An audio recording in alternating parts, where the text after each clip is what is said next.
Saudara-saudariku yang terkasih di dalam Tuhan kita Yesus Kristus, selamat berjumpa kembali dan salam keluarga kudus.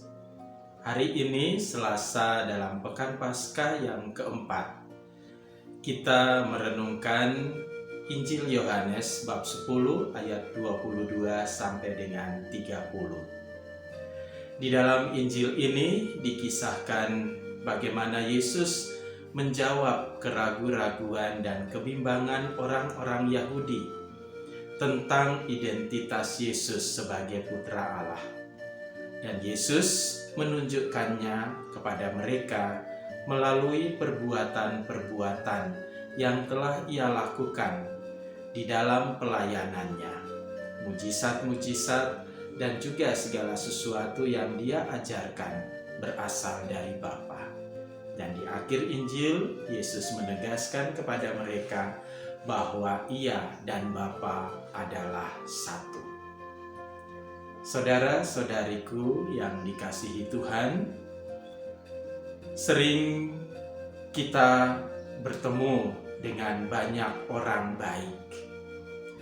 Tapi kebaikan seseorang tidak hanya diukur dari kata-katanya, dari ucapan-ucapannya, dari pengajaran-pengajarannya. Kebaikan seseorang baru menjadi nyata, baru dapat dibuktikan ketika ia tunjukkan di dalam perbuatan-perbuatan, di dalam tindakan-tindakan yang nyata. Maka ketika Yesus di hadapan orang-orang Yahudi yang ragu-ragu akan identitasnya sebagai Putra Allah, Yesus mengajak mereka untuk melihat perbuatan-perbuatan yang sudah Ia lakukan. Ia katakan kepada mereka bahwa semua perbuatan yang telah Ia lakukan itu berasal dari Bapa. Dan Ia menegaskan kembali bahwa Dia dan Bapa adalah satu. Bagaimana hal itu mungkin dapat dimengerti? Kalau kita membaca Injil dan menelusuri sejarah hidup Yesus, khususnya di dalam pengajaran-pengajaran dan di dalam tindakan-tindakan, perbuatan-perbuatan kasih-Nya, maka Ia sungguh menghadirkan kuasa Allah. Kita yakini, kita percaya adalah Bapa yang Maha Kuasa, Pencipta langit dan bumi. Ia berkuasa atas hidup dan mati manusia, karena manusia adalah makhluk ciptaannya. Dan Yesus menampakkan kuasa itu di dalam perbuatan-perbuatannya.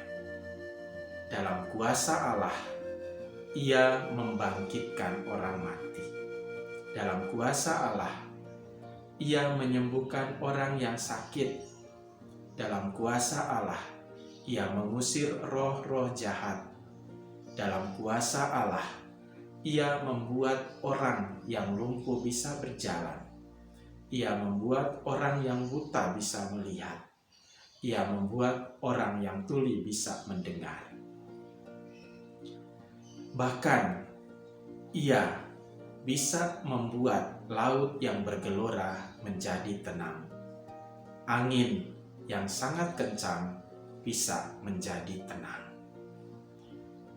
Semuanya ini menunjukkan bahwa Kristus atau di dalam Kristus hadir kuasa Allah.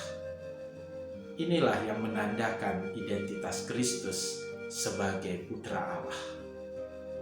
Maka saudara-saudariku yang dikasihi Tuhan, kita pun seperti murid-murid yang telah mengenal Yesus, tetapi dihadapkan pada sebuah kenyataan yang pahit, sebuah kenyataan kehilangan, kesepian, kesendirian, bahkan ketakutan.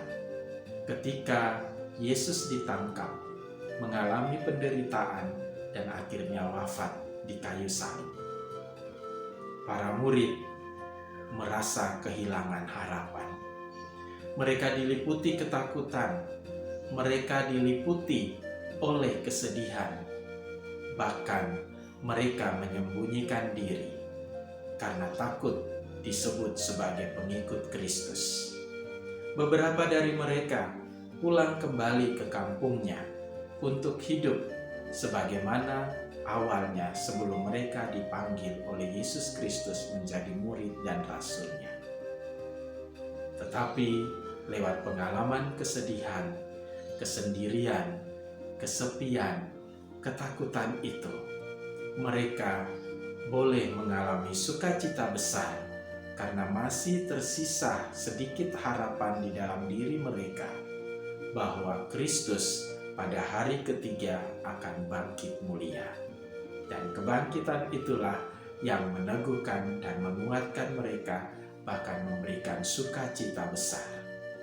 Sehingga mereka dalam sukacita kebangkitan itu pergi kepada segala bangsa untuk mewartakan bahwa Kristus sungguh Putra Allah.